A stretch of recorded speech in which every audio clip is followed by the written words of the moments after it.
This is Spencer with the MacGuffin, and today I'm joined with the creative force behind The Big Sick, which is it's the opening night film at SIFF 2017. We got Emily Gordon, Kumail Nanjiani, and Michael Showalter, respectively. The one thing I wanted to get right into for me is just conceptually how a project, yes please, like this comes together. I mean, it's not often that you have a film that's based on a true story, starring one of the people who experienced that story.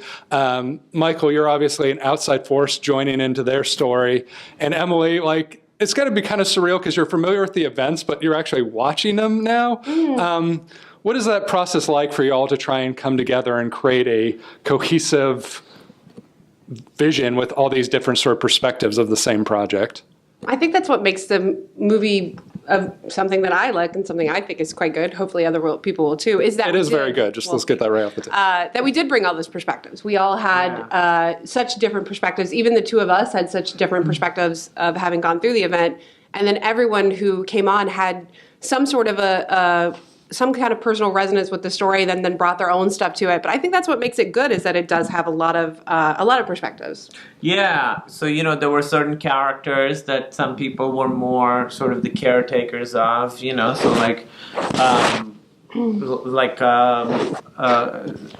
having that really, like Mike actually weirdly was really about my family. Mike was always very insistent from the beginning. They were like, this has to be a great family. This has to feel like a really, really good family that works together and loves each other, because he's like, that's what'll raise the stakes. This can't be like a stern sort of Pakistani family that you've seen in other stuff. So Emily's right. I think having everybody, all these different voices, it was good that all these voices were smart.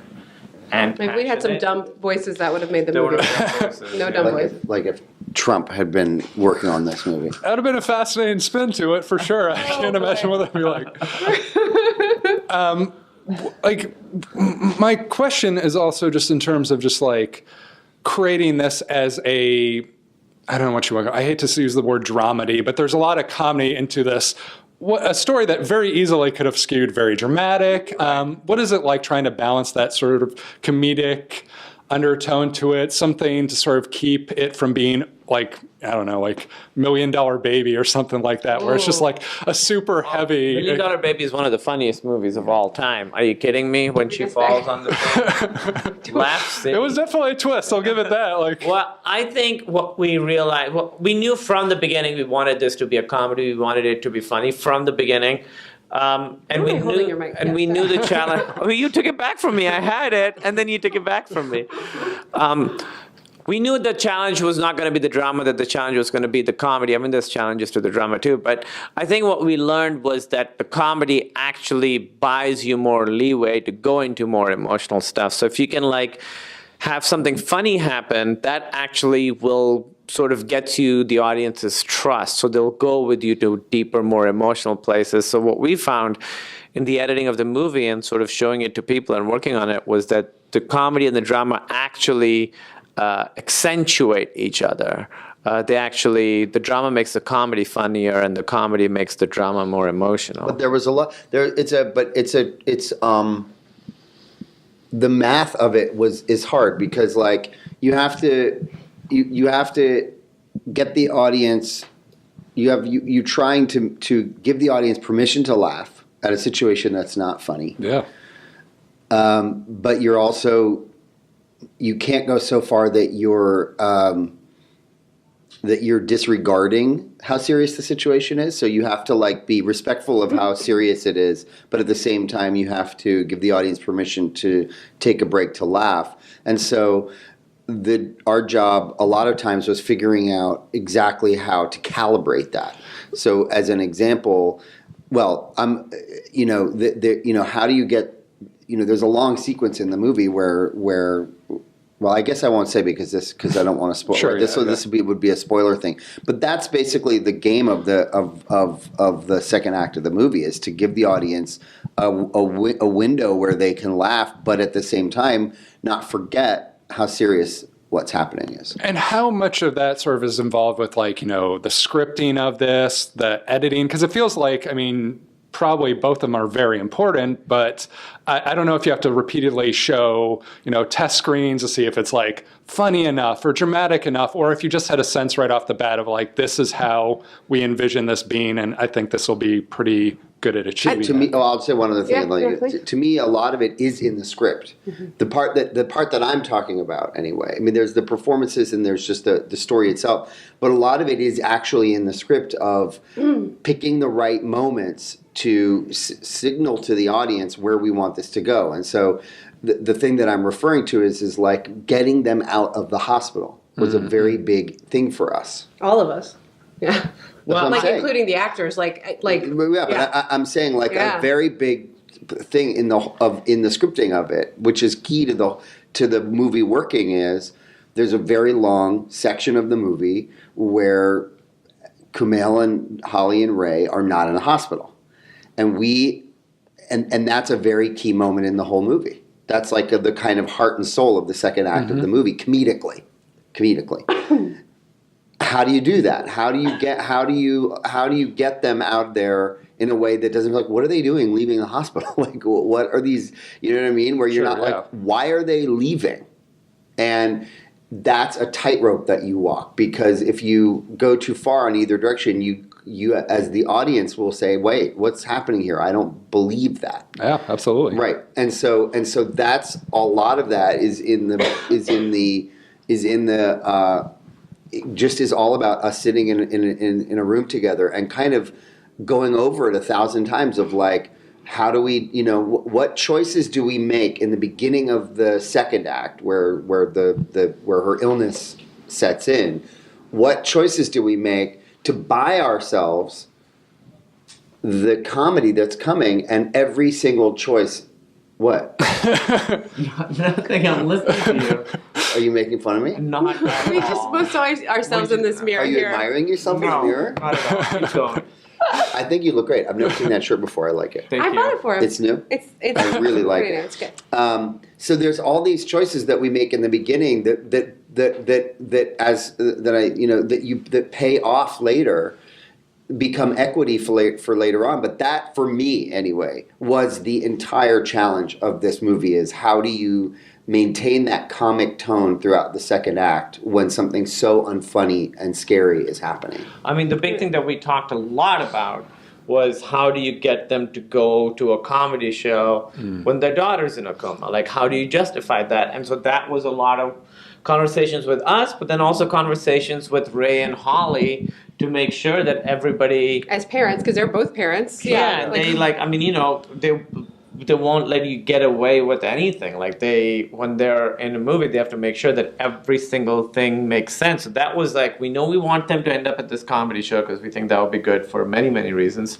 How do we get them out of the house in a way that is believable? As Mike was saying, the believability, the equity that then allows the rest of it to be funny. Well, there's also this, I don't know, other element of it's like authenticity. Like, obviously you have sort of this vision of how you want to structure it, but at the same time, this is based on a true story. How much of it was sort of like you wanted to be, I don't know, respectful to the actual story that you're telling, as well as trying to make this something that is an engaging thing and maybe not too personal, but also does contain that personal aspect. And them going out, I think also we were talking about it was such a thing of like, yeah, your life does have to kind of go on. So like when I was sick, you guys were still going out to eat. You were like, because you had to, like, the world still continues. And I think that's often kind of like a slap in the face too. Like just the idea that a comedy show would be happening while my daughter is sick. How could that even happen? But it's like, that is part of the world, is that one person could be sick and the rest of the world just kind of keeps moving. So I think that was part of the realism we wanted to show of those scenes. But a lot of it was keeping true to the basic events and then finding ways to kind of crank up the conflict or crank up what could be funny about it or crank up what could be mostly conflicts with the characters. Yeah, because I think what we're all saying is... Did your voice cut out for a second? We're all It was like it was weird. It's like you're on a weird cell phone. Okay? I was buffering. Are you okay? The Wi-Fi is really bad here. You were buffering.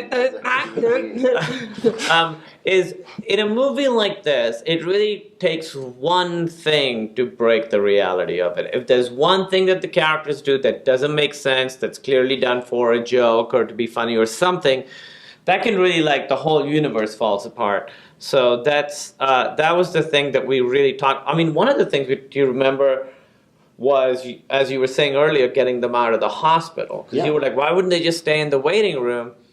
And so literally getting them to leave to even go home. Yeah. Yeah, we had an elaborate timing. My thing was, as a parent, no way am I leaving that hospital. No way. I'm not even going into the waiting room. I'm not even in the waiting room. I'm in the room. Sleeping in the bed with the person. Yes. And then, maybe another perspective, so it's sort of like, go get something to eat, like your daughter's in a coma, go get a bite to eat. You hungry? It's like, fuck you, no way. I'm going to go in, I'll eat the chicken sandwich from the crappy hospital gift store or whatever, and I'm going to sit in the room. This is movie stuff, because it's not a good movie to just have a person be in the room the whole time. What I mean is you're right, but the reality is they leave that first day. It's not even like they've been there for 6 days, and it's like, okay, just leave for 5 minutes, and it's like, okay, fine, because I think that's more what would be really happening. It would take a few days before you would, but it's like we didn't have time for that. We don't have time for that, so it's a lot. Is there a 3-hour cut somewhere where we can? Oh my God, there's probably there's like a 7-hour cut. Yeah, but it's like, but I mean, so it's like you have to like. My thing, and we all, Emily and Kumail are so thorough. And to kind of answer your question in another way, it's like they were never precious about. I mean, they were going through the motions of being writers who were writing a movie about their true story, and there's a process of separation that happens there. But like they were very game for that process, and so, but. What we did is we sort of talked through every scenario. We walked down every single avenue and left no stone unturned as to like so that we knew at any given moment we had talked through every choice and landed at what felt right. Mm-hmm. And it was a lot of different people feeling empowered to like say what they thought. And so this is an example of that, where we were able to kind of hash it out and be like, well, I don't think they'd leave. Well, I do. And and that kind of got us to the end result in a way that worked for everybody. Yeah. And we really had specific, the hospital has these visiting hours and you can't be here. So, and we shot all that. And then when you see it in the edit, you realize you don't really need that stuff as much. But we talked about it. But I'm glad it's there. I'm glad it's there. Me too. And also that thing of when is it day? When is it night? How many days is she in the coma? So we know how many days she's in the coma. But in the movie, it's a little sort of abstract. She's in there a while. And that was also a decision we made to not know how long she's in there. So that feel kind of vague and amorphous. Yeah, so we wanted it to feel like that. But in the scripting of it, we knew exactly how many days it was and what happens what day and all that stuff. Very cool. So the film is The Big Sick. It's opening SIFF tonight. It's going wide, or it's released July 14th. Yeah, June 23rd, select cities. Okay. And any specific place people should go to the movie theater? Well, I mean, is there a website or anything that they can find more information? Yes, in general, we do want them to go to the movie theater for the film. BigSickMovie.com?